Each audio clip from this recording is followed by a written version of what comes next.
Okay, so hi everyone. Welcome to Mnemonic's EHS webinar series. Today's webinar will be on the lessons learned in mobile EHS auditing. So I'll just give everyone a quick minute to settle in before we begin.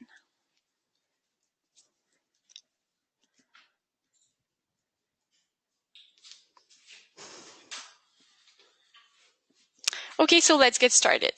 Today's webinar is going to be on how technology can improve efficiency during an audit, and this will be explained through lessons learned at L'Oréal, FedEx, and Grupo Bimbo. But before we begin, I'd like to briefly introduce Mnemonic as a company, my role here, and of course, our presenter for today. So Mnemonic is a software service that provides EHS managers with the tools necessary to ensure environmental, health, safety, and quality compliance in their operations.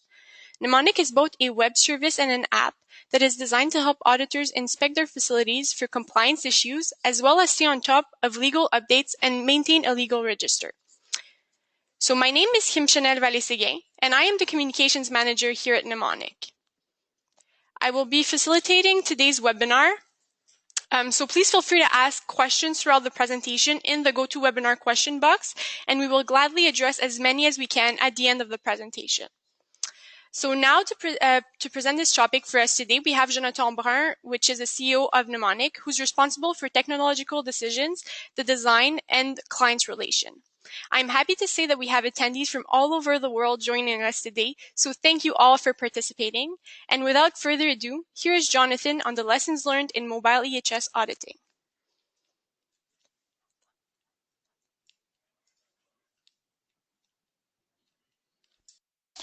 Good morning, everyone, or good afternoon, depending where you are. This is Jonathan. I'm here with Kim, and thank you so much for taking some time out of your day to join us today. And what I'd like to do with everyone today is give you a bit of a tour of some of the lessons we've learned working with different organizations in different industries to help them audit and inspect their facilities more efficiently, but also in a better way. It's not just about doing the same thing faster, it's about improving your auditing process and leveraging technology to help you do that. So that's the core of the discussion today, and I want this to be as interactive and as useful as possible for everyone. So throughout the presentation, we're going to have a few polls. We're going to ask you some questions about who you are and your responsibilities of your organizations. At any time, if you have a question, please add your question, as Kim mentioned, into the question panel in the GoToWebinar system, and we'll try and address as many questions as possible at the end of the presentation. My presentation should take about half an hour, sometimes a little bit more, a little bit less, and then we'll have plenty of time for questions afterwards. So let me get started by saying the first and potentially most important thing, which is what you are doing is very important. Nobody gets awards for helping companies avoid disasters. We only hear about companies that do have disasters. But being an auditor and inspecting and auditing at your organization and keeping your workplace safe, keeping your products aligned with industry standards, and keeping the environment clean are all extremely important things that go unrecognized in many organizations and in society in general. So I want to start this off by just saying, if you're an auditor, if you're an inspector, if you're a compliance manager at your organization, what you're doing is really important. And we believe at Mnemonic that auditing and inspecting should be done more often. It should be really embedded into the workings of the organization to make sure that as many problems as possible are avoided before they ever become problems. And we believe at Mnemonic that technology can help us get us there. Technology is a tool that helps us do certain things faster and better, but of course it's not everything. Ultimately, a great auditor is a person who has years of experience, who's been trained, and who cares about what they do.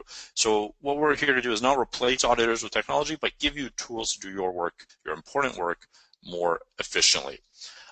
Let's just launch the first poll here and get a bit of feedback. So the first poll is, what type of auditor are you? So Kim's just going to launch this, and feel free to respond. We're curious to know who's on the call in terms of the types of auditors we have, both internal, so if you do internal audits at your own facility, external, are you a consultant or someone who's doing external audits? internal second-party audits if you go out and audit other facilities, other plants within the same organizations. And then we put other, which I'll assume is something that we don't know about yet. But if anyone has some sort of interesting audit position they'd like to share with the rest of the attendees, please drop it into the question section. We'll mention that. All right, great. So I still see a few votes coming in. We'll let this just settle down. All right, great. So just to keep this presentation moving, it looks like we have about 2/3 of the group, 67% are internal auditors, 42% are external, and then 30% are internal second-party audits. So obviously those numbers don't add up. So what it means is some people have multiple hats. There's certainly both internal and second-party auditors. And then external auditors can sometimes do some internal audits as well. So a great mix of auditors, auditing profiles today, and hopefully we can address some of your challenges today. So I want to just start off by talking about two ways that we've seen audit results be influenced. And these two ways are at the extremes, the polar extremes of the auditing world. So the first one is corruption, just plain corruption of auditors getting paid off by suppliers, by people that they're auditing ultimately.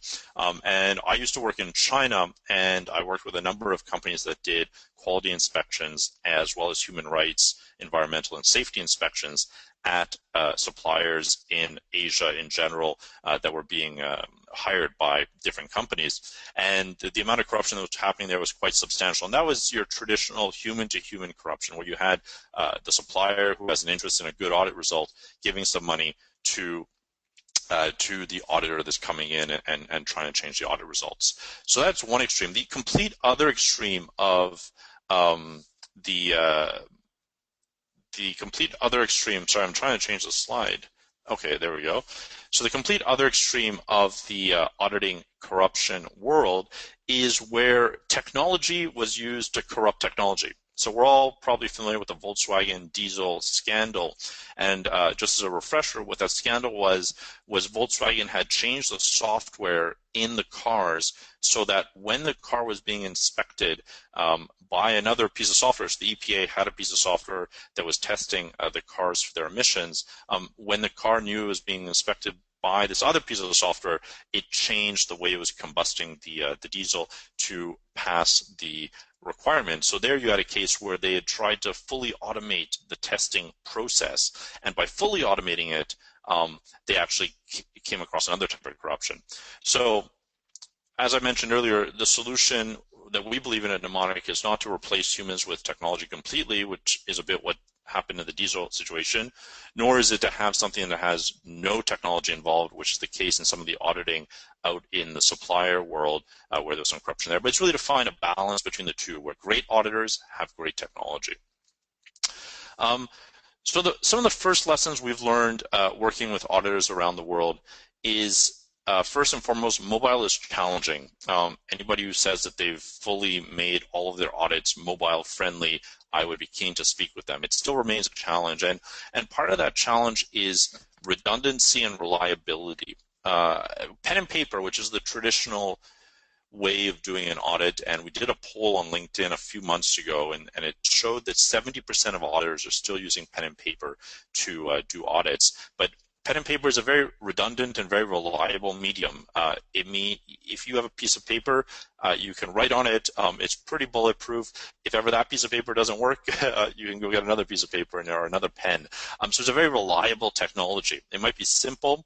It might not have a tremendous amount of flexibility, but it is very reliable. And making mobile that reliable and that redundant is part of the challenge. So we work with clients in the mining industry, in the food and beverage industry, and lots of different industries where they might be in a humid environment, they might be in a dark environment, they might not have internet connection, and making the mobile technology extremely robust so that you never lose any data, and you can always rely on the technology is one of the key challenges. We've made a lot of progress, but there's certainly still some ways we can improve the redundancy and reliability.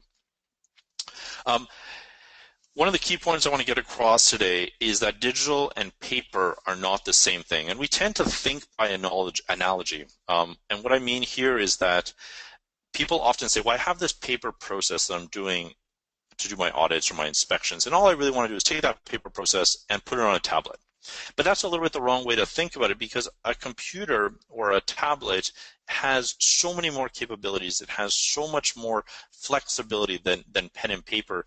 Simply transferring your audit process to the digital world should be more than simply a copy-paste. It should be about rethinking the way you do your audits, rethinking the audit schedules, the audit frequencies, the follow-ups that you do after audits. Because digital really requires a different way of thinking. It's not simply taking pen and paper and putting it online.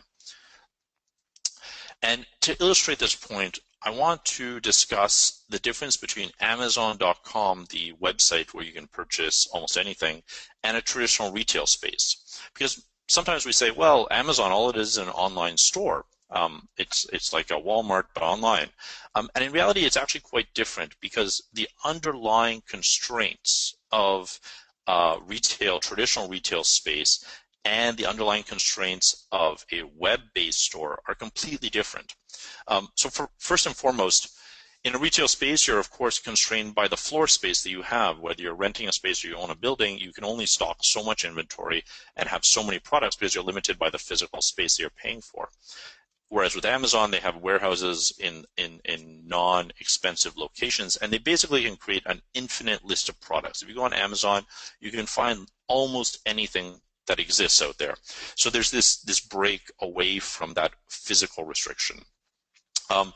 Retail space has to have salespeople on the floor to help customers explain how the products work, etc. Whereas Amazon has replaced those retail salespeople with smart recommendations. So if you bought this product, you'll like this product. Of course, there's a huge cost savings there, but it's also a different way of interacting with the company. A retail space often measures the popularity of a product by its sales, by its returns and profits that it makes on that product. Amazon, of course, does that as well, but what it adds onto that, which is something that's really not possible in the physical world, is feedback from users on the quality of product. So I know that when I go to Amazon, one of the key things I look at when I'm thinking about buying something are the reviews on it. And those reviews are left by people. They volunteer their time and their energy to write those reviews. And that's something that takes the shopping experience to a whole new level. And so if we take that and think about audits, try and think about, okay, what can we do with audits that will take the auditing to a whole nother level when it's on the digital platforms. Another restriction on the retail space is cars and parking and getting out of the house. So if I want to go buy something at Walmart or somewhere else, I need to get dressed, I need to get out of the house, I need to drive there, I need to park there. It's a lot of work. It's a big endeavor. Whereas with Amazon, I can sit in my underwear at home and order whatever I like. So there's a huge gain there. And that's, of course, only possible with a digital solution. No retail space can overcome that barrier. And then, of course, Amazon has very low cost, low overhead because of the nature of these businesses. So what I'm trying to illustrate here is that retail and taking a retail business and turning it into a web business is not simply about just taking your products and putting them on an online store. It's about rethinking the limitations and possibilities you have once you're in a technology space. So how do auditors do it now? If we come back to the auditing world and away from the retail space, as I mentioned earlier, we did a poll on LinkedIn. 70% of auditors still seem to use pen and paper. That is trending downwards. We did the same poll a couple of years ago, and I think it was around 75%. So it is going downwards, and we expect that to accelerate. Also, most companies seem to still use their own list of audit requirements. So as opposed to going out and purchasing EHS regulatory compliance audit protocols or purchasing quality standards audit protocols, a lot of companies build their own. And that is totally normal, but we also see that changing over time, and we'll discuss that in more detail. And then the last point here is that a lot of auditors, from what we've seen, use their memory to inspect and verify. We've spoken to many experienced auditors at companies like AECOM and others that have been doing this for 20 years, so that when they're walking around a facility, they have a pretty good sense of what to look for. But doing it by memory has a lot of risk involved. Even if you have 20 years of experience, we highly recommend having a sort of a checklist just as a reminder of everything you should be looking at, and we can talk about that in more detail. But that's how auditors seem to be doing their audits now in general. And I want to next talk about the adoption curve. But before I get here, I'm going to launch just one more poll, which is, what tools do you use? And so I mentioned just a couple minutes ago that most auditors are still using pen and paper, and a lot of auditors just use their memory to do their inspections. But we're curious to see if that LinkedIn poll corresponds to the audience we have today. So I'm keen to see the statistics here, and we'll let people answer this. And while you're answering, I'm just going to start introducing this slide here. What this slide is it's a very famous curve for the adoption of new technology. It's not specific to auditing. It's everything from mobile telephones to the internet to other things. And what they've done is they've broken out the population into these different groups. So innovators, early adopters, early majority, late majority, and laggards. And so the innovators are the folks that really love the new technology. They run out and buy it as soon as it's available, in the first version that's full of bugs. The early adopters are the ones that are going to have it after them. They're keen to get the new technology, but don't necessarily want to be on the bleeding edge. And then the early majority, and then the late majority, and then the laggards are the people who still have rotary telephones at home today in 2016. They exist. There's less and less of them, of course, but those would be the laggards. Great. So we're just going to close this poll. And so I just want to confirm a little. This confirms, I'd say, it confirms more or less what we saw on LinkedIn. 77% of people are using pen and paper, 67% Excel and Word. Of course, the numbers here, you can choose multiple answers, so a lot of folks are probably using pen and paper and Excel and Word. Some use an in-house software, 17%. 13% have an out-of-the-box software, and 33% are using a mobile software. So that's interesting. That's definitely higher than what we've seen in the past. So in terms of the adoption of mobile technology in the auditing space, I would say that we're around here. We're at the end of the early adopters, starting to get into the early majority. And we see here in the poll that 33% of folks are on mobile software. So that's it. We're just getting close to that early majority. And I think over the next 5 years, we're going to see the vast majority of companies start to adopt mobile auditing technology to ensure that they stay competitive with their competition. So, what do people love about mobile auditing? And we also have a slide on what people don't love. So this is, for those who are already using mobile technology, you might be familiar with this. Straight to report. So not having to take your pen and paper notes and retype them and put them into a Word template, but rather being able to click on a button and getting a report right away. One of our clients who manage a series of nursing homes, they have about, I believe, 15 nursing homes, they claim that they reduced their report writing time by about 80%. So let's say they were spending 4 hours writing a report after doing an audit. They've taken that down literally to about half an hour. So you issue the report automatically, and then you're going to tweak it and customize it a little bit, but a lot of the administrative copy paste formatting work, all that's done automatically. So that's one of the huge benefits of mobile auditing, and whether it's with our solution or somebody else's, that benefit is really important. Capture of evidence, so photos, video, audio. Capturing that evidence and having it in the report so that you can go back to it in the future is really key. I know we were speaking with one of our clients, Grupo Bimbo, who it's the largest bread manufacturer in the world. It's a Mexican company, and we work with one of their facilities that produces 7 million loaves of bread a week. When they told me that, I thought that was just unbelievable, 7 million loaves of bread a week. And what they said was, by deploying the mobile technology in their workplace, one of the big benefits they saw was an improved communication between the maintenance teams and the auditors. So when they were traditionally doing audits, and this was more HACCP food safety audits, so they would inspect their lines for things like broken glass and problems with the machines, and they would write down, the certain roller on this conveyor belt needs to be changed or needs to be improved, etc. And they send it off to the maintenance team, and the maintenance team will come back with questions. Oh, really? That roller, maybe it's another. So there's a lot of confusion and a lot of back and forth when they were using more text-based communication or even on the phone. But the ability to send a photo and circle on that photo, hey, this is the specific spot where we see a problem, saves a lot of that back and forth, saves a lot of that communication between the maintenance crews and the auditors. So that's been a huge benefit for them at Grupo Bimbo. It's also been a huge benefit at other companies. So if you have to make the business case internally to your supervisors or to your colleagues, I would say improved communication between teams is a critical factor. Timestamp on data. So in our auditing system, and I know this is similar in some other platforms, you can get a timestamp and a date stamp and a person who answered each individual question and who completed the audit. And we saw this is a funny story. We saw this in an oil and gas company. They have a series of wells that are dispersed over a certain territory, as you would imagine, an oil and gas company. And it's up in Alberta in Canada. And for those of you that don't know, it gets really cold up in Alberta.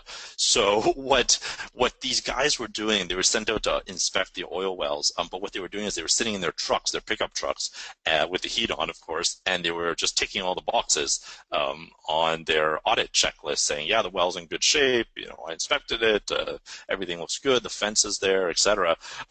But they weren't actually looking the well. So the audit, of course, is not really valid. But how do you prove that in a pen and paper world? It's extremely challenging.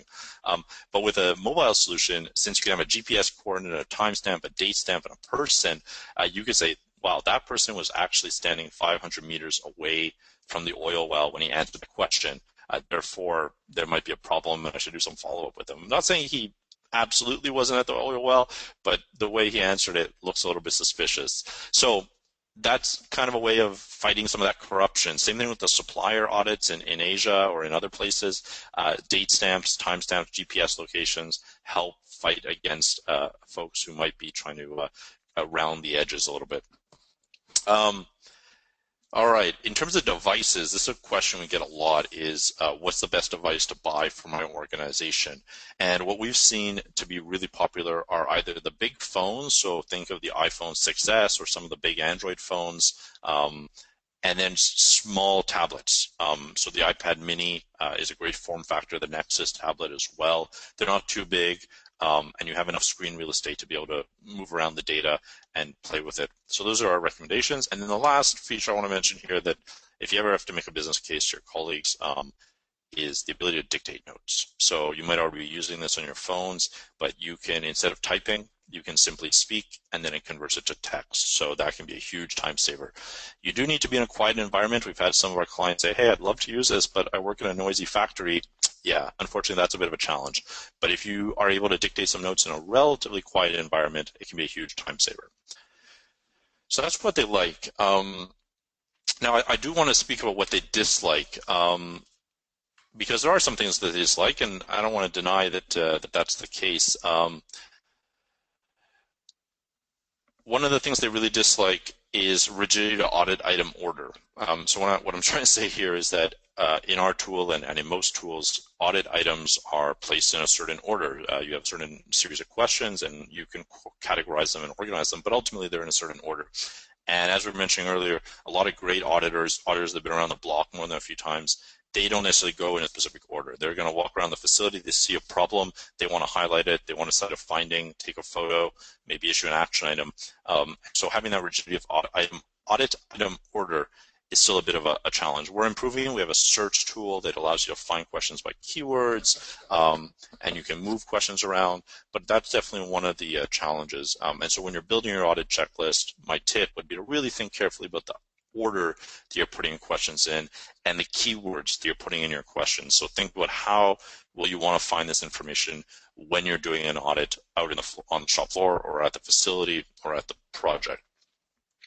Same thing, so rigidity audit item terminology. If you're going to be searching for things through keywords, make sure that you implement keywords that are going to be useful, not just for yourself doing the audit, but for colleagues. So if you're a lead auditor and you're working with a team, or if you're dispersing your audit to other people across your organization, make sure that you have the right keywords and potentially a little bit of redundancy. So if you have to use the same different terms for the same thing in your audit item, that could potentially be useful in terms of finding it quickly through a search. So you might call the same object two different things, or the same problem two different things, so that they can find it through their searching.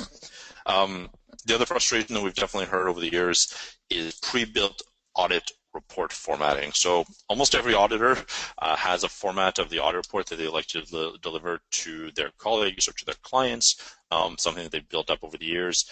And any mobile solution, whether it's ours or another's, you're going to have some rigidity around that. So you kind of need to use our format. There's some customization. You can export it in Word and modify it, but kind of adapting your format to a format of an out-of-the-box solution can be a bit painful. Once it's done, you usually get used to it, and the world continues to spin. But at the beginning, that can be a bit frustrating.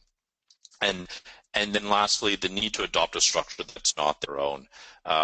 When I say I want to speak about structure here, I'm speaking a little bit about auditing workflow, auditing follow-up, and using any out-of-the-box solution. You're inevitably going to have to change a little bit the workflow and the way you do your audits. We had a pharmaceutical company from California come to us. This was probably about a year ago. Big company.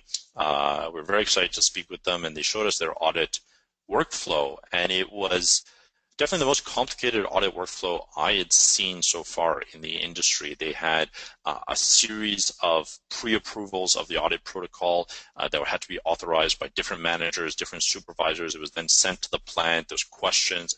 So you had this very complex workflow that they had certainly built over the period of 15, 20, 30 years of auditing their facilities around the world.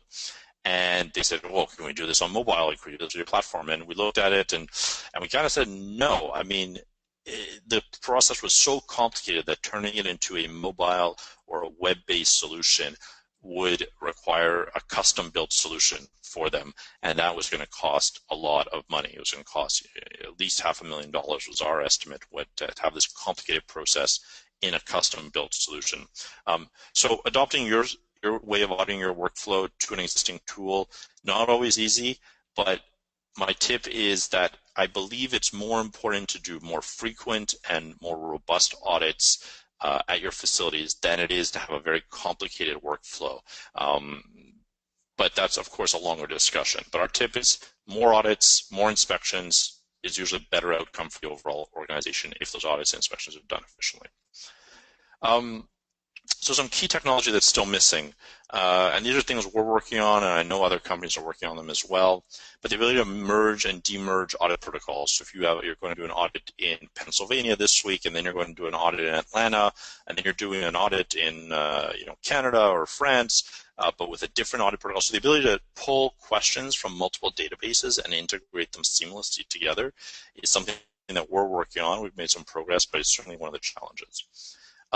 The ability to rapidly add and remove requirements. So if you want to go to a new facility and this facility doesn't have any oil storage, we want to remove all those questions really quickly. So there's some logic that's built into our audit protocols, but we want to build way more logic into it so that you can find the audit requirements that are applicable to a specific facility faster.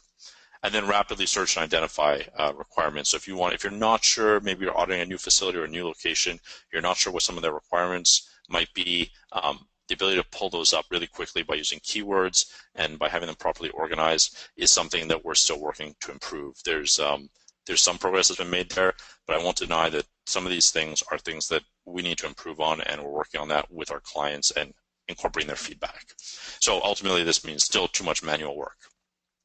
All right, well, that's a number of slides. I want to maybe just pause here and ask another poll. So what we're going to ask is, what type of audits do you do? And I'm curious to just see a little bit the attendees and the types of audits that you're doing, so whether they're environmental, safety, quality, financial, or other types of audits that we're not familiar with. All right, the results are coming in quickly. Okay, great. So we've got almost everybody's already responded. We have environmental audits are 80%. That's surprising. I was actually expecting safety audits to be a little bit more, but environmental audits, safety audits 76%, quality audits about 24%, and then other about 11%. So I'm not sure if other includes management systems or something else.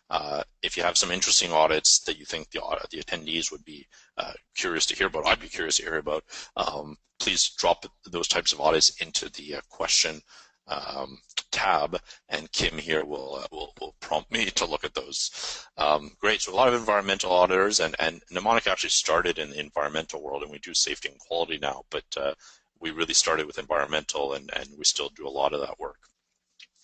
Okay, so this slide here, what I want to try and do in the next couple minutes is discuss a little bit how you can adopt mobile technology in your organization and some of the key things that we want you to be aware of as you're adopting mobile tech.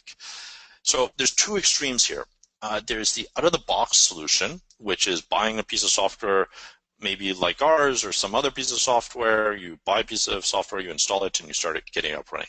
The other extreme is a tailor-made solution or a customized solution. I mentioned that with the pharmaceutical company, and we actually got an email this morning from someone in Australia who said, "Yeah, your product looks great, it's really interesting, but we need to build a customized one." And I emailed him back and I said, "Okay, that's great, no problems, but my tip is think twice about that because it can be a very costly exercise." And we've had more than a few companies come to us after having spent a lot of money, a lot of time building a custom solution in-house. So, of course, an out-of-the-box solution, the reason you don't adopt it is because it forces you to change the way you're doing your audits. But a tailor-made solution also can be a bit of a challenge. So what we've seen is out-of-the-box solutions are often very popular with new auditors because they just haven't been around the block that many times. They're not really sure exactly how to do their audit, so having a pre-built tool can be super useful. And at the other extreme, a tailor-made solution is often something that's desired by expert auditors who've been doing this for 20, 30 years. They have their method, they have their way of doing it, and they just want to put that in a digital world. And our recommendation, this might not surprise you, is to try and find a happy medium, to try and find something between the two, where you have an out-of-the-box solution that allows you to have structure and efficiency, but then you incorporate some of the knowledge from those experts into the solution that you're going to use. So key things here, and I'll try and emphasize this quickly, but I think this is key whenever you're looking to adopt a solution, is it's all about transferring knowledge. As auditors start to retire, the first generation, I'd say, of EHS auditors starting to retire in the next few years, transferring knowledge from those experts to the new generation of auditors, inspectors, managers, super critical. And to do that, you need to document. So it can be laborious, but documenting why you do audits in a certain way, documenting what you've learned over the years. I'm speaking here to maybe some of the older, more experienced folks on the call, but documenting why did you do it this way? What else did you try over the years that maybe didn't work or didn't produce the results you liked? So you can learn as much from mistakes and errors as you can from successes. So we definitely recommend the auditors that are implementing solutions here. If you're in a team, bring together new auditors, bring together old auditors, and try and transfer as much information as possible. And ultimately, let the new auditors lead the initiative. And that can be a bit challenging because the old folks often are, of course, a little bit more senior, a little bit more experienced. But having the new auditors lead the solution is critical because ultimately they're the ones who are going to be using the technology going forward. So you want them to be involved in the decision-making process and in the testing of the solution. We definitely recommend you to test the solution, whatever you're looking at acquiring or buying or building. And then to make sure that whatever system you're using, think about not just the purchase price at the beginning of the project. That's often what people really look at, is they say, oh, how much is it going to cost me? What you want to look at is the cost to your organization over time. And the cost over time is primarily linked to maintenance. So if you're building your in-house solution, don't think that because you built it, you're not going to need to do anything over the next few years. You're going to have to do maintenance, you're going to have to do updates, you're going to have to change it. And the tablets, the phones, everything's changing at a faster and faster pace. So think about the maintenance of a system and whether or not it makes sense to build something in-house or out-of-house. Same thing for content. So if you're building audit protocols, checklists, things like that, if they're based on regulatory requirements that are changing on a frequent basis, you can try and keep them up to date yourself, but that can be very costly. So consider adopting a more standard approach to content management. And we saw this at the City of Edmonton. So this is another case study that I just find fascinating. The City of Edmonton, which is a city in Alberta in Canada, had they have operations across the city, of course, water treatment facilities, they had energy distribution, they have parks, recreation, they have a zoo, etc. So they have a lot of things going on, a lot of different types of operations within the city. And they had hired a consulting firm to build them customized audit protocols. And they did a great job. The audit protocols were very robust, very comprehensive.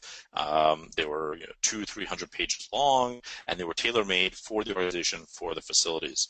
Now, the problem, of course, arose 4 or 5 years later when they said to themselves, oh, geez, these audit protocols haven't really been updated in 4 or 5 years. Laws, regulations, codes have changed. We have 9 documents of 300 pages in Word. How are we possibly going to update this? And I went back to the consulting company, and they got a proposal for a lot of money to update that. And then they said, well, we're going to have to do this every 4 or 5 years.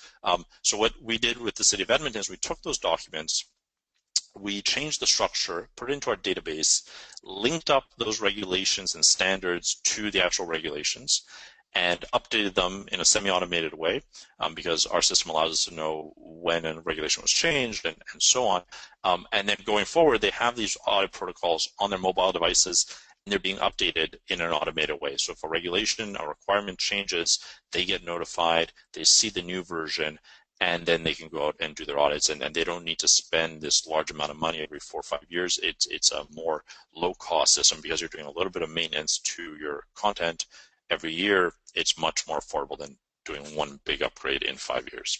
So if you have in-house audit protocols, definitely consider doing some sort of solution like that. It doesn't need to be with us. Anybody who has a similar system, though there aren't a ton, but anybody who has a similar system, I think it's a worthy investment. So that's a little bit what we've seen in the industry, some of the experiences we've had with companies like City of Edmonton, Grupo Bimbo, the nursing care facilities, pharmaceuticals, so a lot of different industries.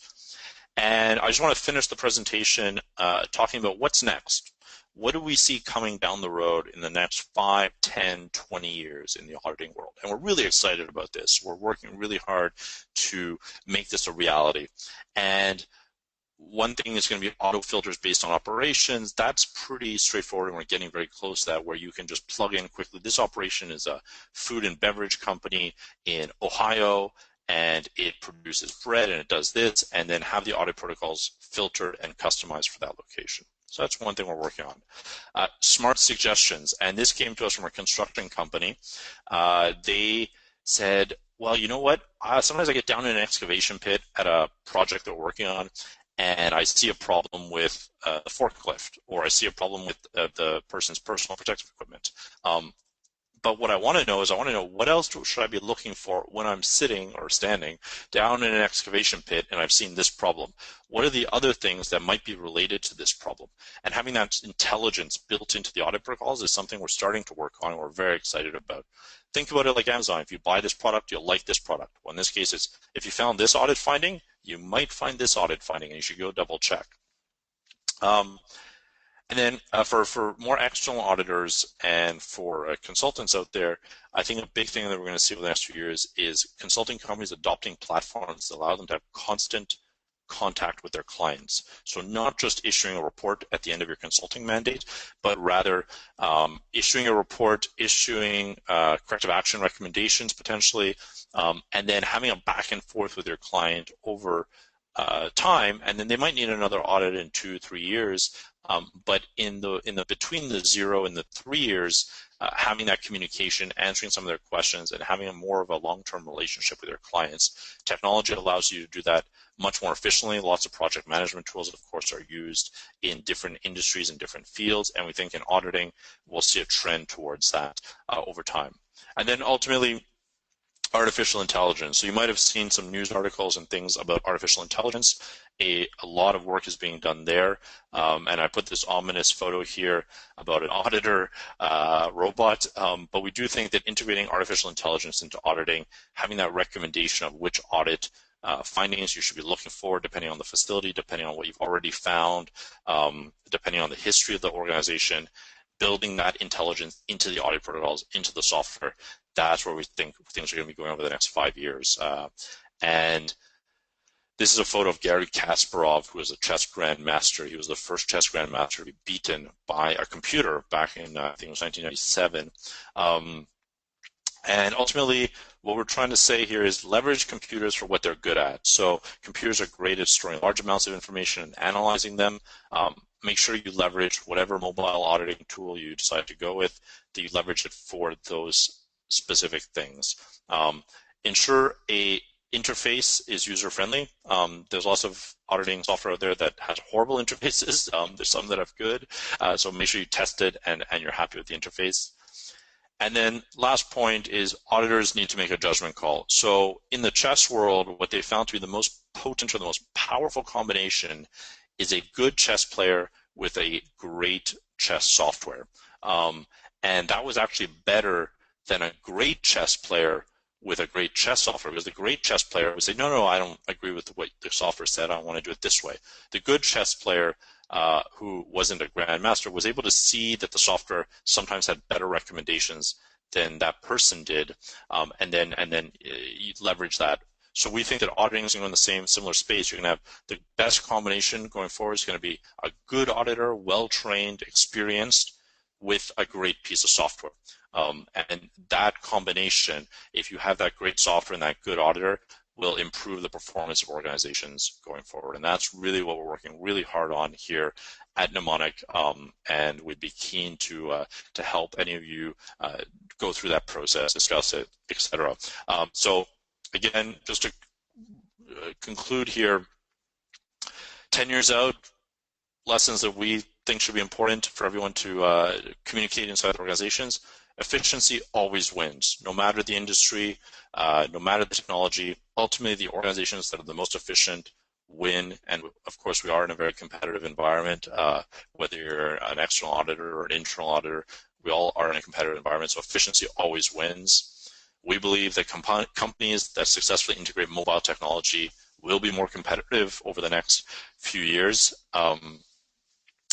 We also think that for external consultants, at least, moving away from the billable hour is going to be a trend. We see this in the legal lawyer world already.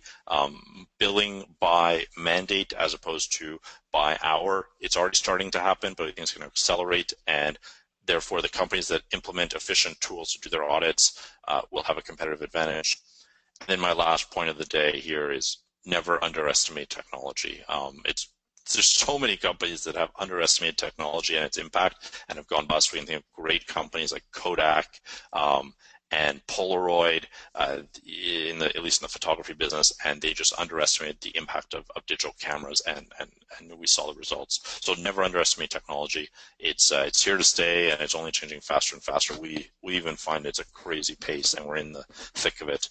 So that's my presentation. I have one last question that we're curious to know, and we'll put this poll up. And the question is, how soon would you like to audit on mobile devices? And for those of you that are already doing it, of course, right now, that's it. And then so we're just curious to see what your timelines are like. And of course, we didn't put a poll about budgets, what you expect to pay for a mobile solution, but that would be an interesting poll as well. I'm not sure if we have time to set up that poll, but if not, we're curious to know. Don't underestimate the cost of putting in place a good solution. It's like any product. If you want a good solution, be expected to pay a little bit for it. Free solutions typically don't work in the long term, but that's maybe a separate discussion. So the poll for the when would you like to implement mobile solutions? 22% right now. So right after this call, we're going to do it. 9% this summer. 48% by the end of the year, 2016. And then 22% next year. It was good to see that nobody said never. So that means at least I was somewhat convincing about the benefits of mobile technology. But that's it. So if anybody needs help on implementing or making business case internally for their organizations, of course, we're here to help. Kim, myself, and our team would be thrilled to discuss your specific business requirements when you have time. Kim, do we have any questions in the? Yes, just A second, Jonathan. So thank you, first of all, for that incredibly informative session on mobile EHS auditing. So attendees, please drop down any last-minute questions you may have, and then I'll proceed to share these with Jonathan. But before I do, I just wanted to quickly point out that Mnemonic would love to be part of your efforts to improve your regulatory compliance. So please feel free to give us a call or send us an email for more info.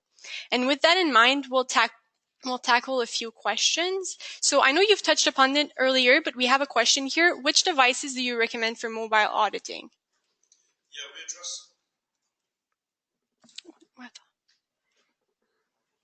Yeah, we addressed that briefly in one of the previous slides, but I think the one mistake I've seen made at certain organizations is they want to buy a low-cost device.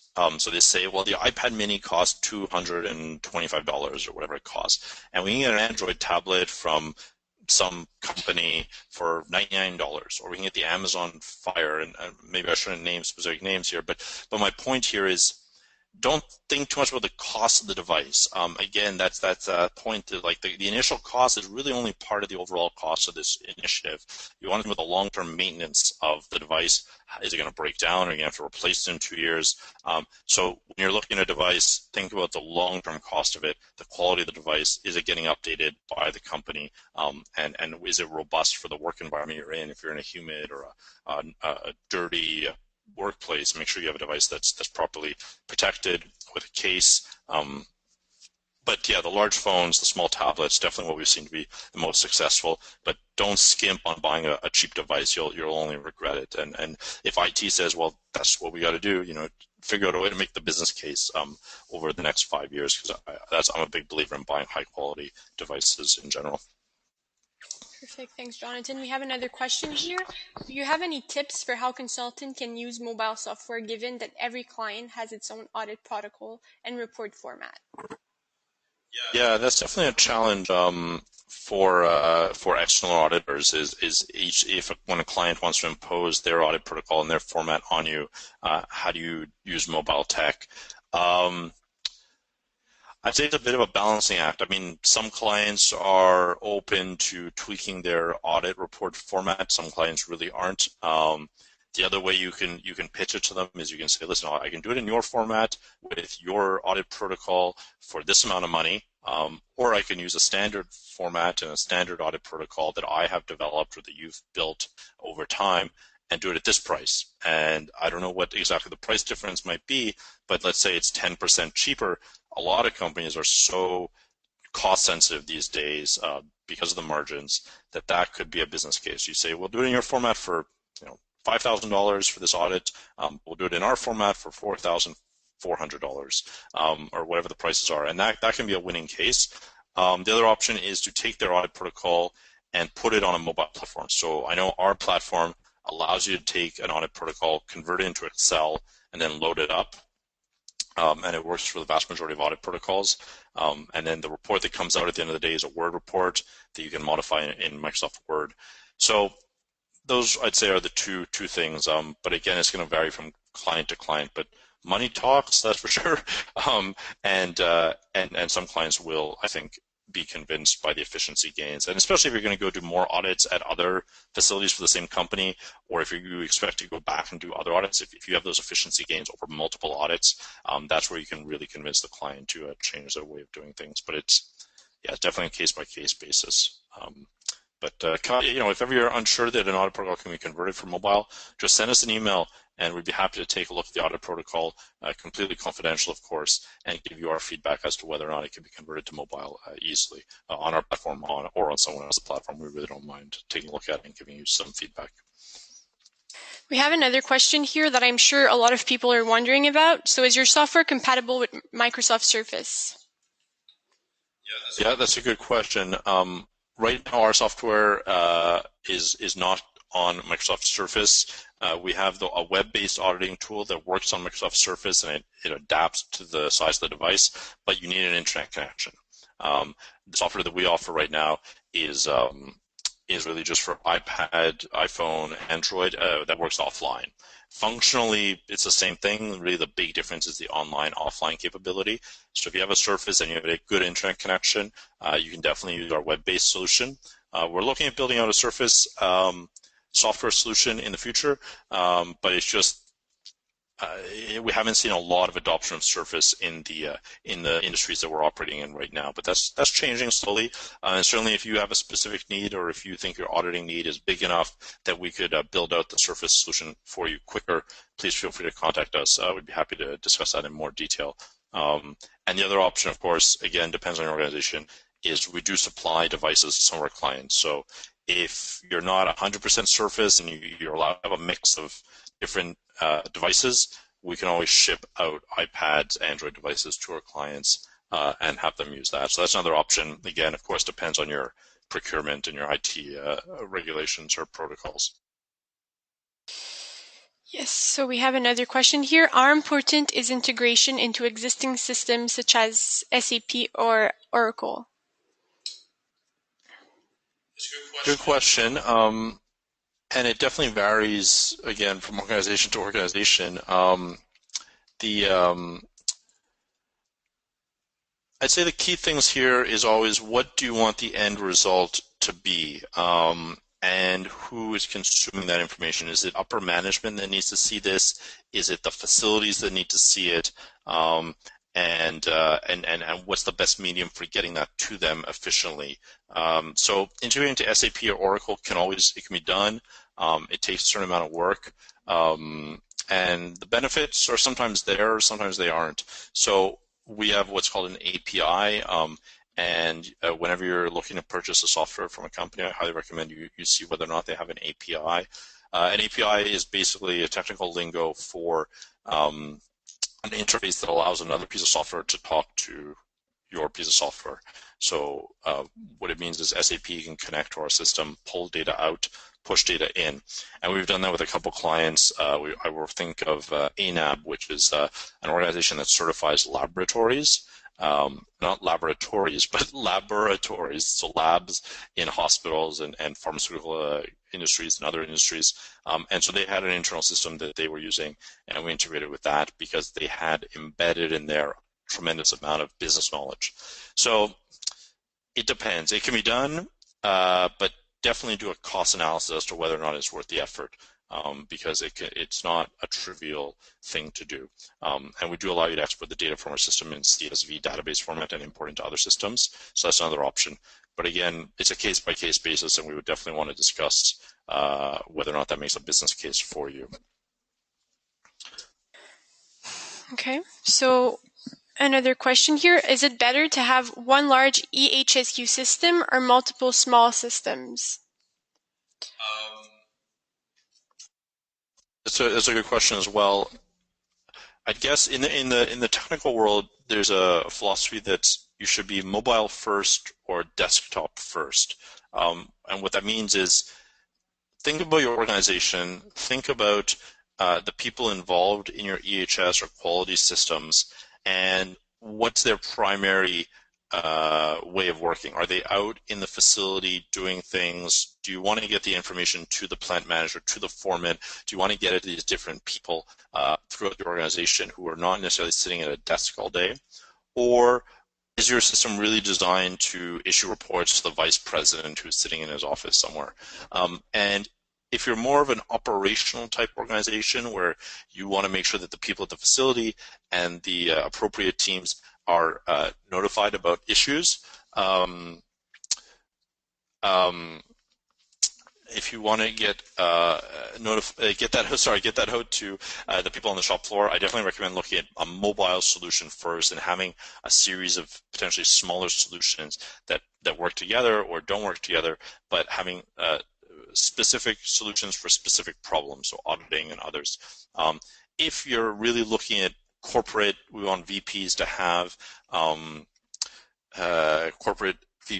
access to certain information, then an all-encompassing solution could be more interesting. But of course, there's a much higher cost to that, much longer runway to installation. But having a system like Intellex or Enablon or others allows you to do some of those things. But I find the user interface on that systems are a lot more cumbersome. But again, it depends on your organization and what you're looking to accomplish. So I'd say really try and think about your organization and what would be most useful for your staff, and then try and find a happy medium that makes as many people happy as possible. Thank you for that answer, Jonathan. We're going to take one or two last questions. So here it goes. Is anyone using your software for vehicle fleet audit / inspection? Yep, for vehicle fleet audit inspections, definitely. I think there's a couple trucking companies. The names escape me at this moment. And then there was another company that had a lot of vehicles recently that I know they were doing vehicle fleet inspections as part of their general auditing process. They had other divisions that were doing other types of inspections. But yeah, definitely vehicle fleet inspections is a critical one, especially if you have lots of cars, trucks moving around. We work with the aviation industry a fair bit. So companies like Air Canada, Porter Airlines, who are managing, of course, planes, and they're using it to inspect their planes. So definitely we'd work with some of those. Question. Here someone asked if it can be used on a BlackBerry. Yeah, it's the same answer as what I gave on the Microsoft Surface devices. BlackBerry, well, actually, I think, to be honest with you, not a lot of our clients are using BlackBerry these days anymore, but government industry for sure is still on BlackBerry, a lot of them. Some BlackBerries allow you to install Android apps. So if you can install an Android app on your BlackBerry, then it'll work. It depends on the BlackBerry model. For the BlackBerries that don't install Android apps right now, those ones, same thing as Windows Surface. So you can use it as long as you have an internet connection. But if you're not going to have an internet connection when you're doing your audit, then it won't work. So you would need to have an internet connection, basically. And we're not really looking to develop the software for BlackBerries at this time. But again, if you have a big need at a big organization and you think there could be a benefit having it built out for you, please do contact us. I think last point here is someone asked how we got to the 60% time savings on the report writing during the presentation. I don't have a lot of context to the question, but I'd say it's quite simple. We asked folks how much time were you spending writing your notes up into your Microsoft Word report that you were giving internally or to your clients. And it varies, of course, depends on the type of audit you're doing, if it's a full-blown EHS compliance audit or if it's just a daily walk around. There's a big variety. It goes anywhere from a couple days of report writing for a full-blown EHS compliance audit to EPA, OSHA, to something much shorter. We said, okay, well, you were doing it this way before. How much time does it take you to get a report out to your client with our mobile solution now that you've been using it? And we had people going as high as 80%. They said, well, I used to spend 2 days rewriting all my notes, and now I just spend 2 hours editing my notes on the website, and then I issue my report. And so that's even more than 60% savings. But and then some folks, on the smaller audits, the time savings were a little bit less. Of course, if you're just doing a safety walk around, you're not necessarily having to write up a very big, complicated report. And so their time savings were a little bit less. So the average was around 60%. But again, it's going to vary based on the type of audit you're doing. But that report writing is a huge time saver for sure. And you can reuse the format over and over again. And there's lots of benefits to having it in a structured database format rather than free-form hand, pen, paper, Word, and Excel. So that's what we've seen in the industry. But again, it varies by industry and it varies by type of audit. So thank you so much, everyone, for asking these very interesting questions. And of course, thank you, Jonathan, for giving us this informative presentation. So if anyone has any last-minute points, I would then redirect you to info@mnemonic.com, and we'll be able to answer any questions. So please note that we will send you a copy of the slides and the recording of this presentation later on today. So one last big thank you to everyone, and have a great day. And we'll hopefully hear from you soon.